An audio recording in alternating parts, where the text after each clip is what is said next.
Նախ Նիկոլ Փաշինյանը շատ այսպես նուրբ տեղեկություններ է հաղորդում մարդկանց անձնական կյանքի վերաբերյալ։ Օրինակ հենց նույն ամենայն հայոց կաթողիկոսի անձնական կյանքի Ներսիսյանը։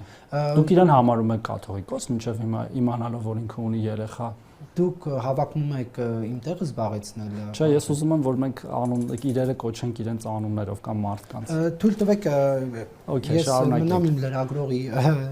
լիազորությունում։ Պարոն Թորոսյան, Նիկոլ Փաշինյանը հայտարարում է տեղեկություններ, որոնք հենց այնպես չէին կարող հայտնվել իր ձեռքում։ Այս դեպքում եթե չկա օրինակ, այսպես միջամտություն, դրանք հանրահայտ տեղեկություններ են, հանրահայտ, պարզապես Նիկոլ Փաշինյանը կոտրել է տաբուները եւ դրանք հրապարակել է։ Եվ բոլորը գիտեն։ Իրավաբանները ոչինչ չեն տվել։ Իրավաբանների տալու կարիքը անգամ չկա։ Գնացեք հարցրեք բազմաթիվ մարդկանց, որոնք անձամբ ճանաչում են ընտանիքի անդամներին, դստերը, կնոջը կամ դստեր մորը եւ այդ մյուսների հետ եղած, ասենք, զուգընկերներին կամ ռոմանտիկ հարաբերությունների մեջ եղած մարդկանց։ Տեսեք, երբ որ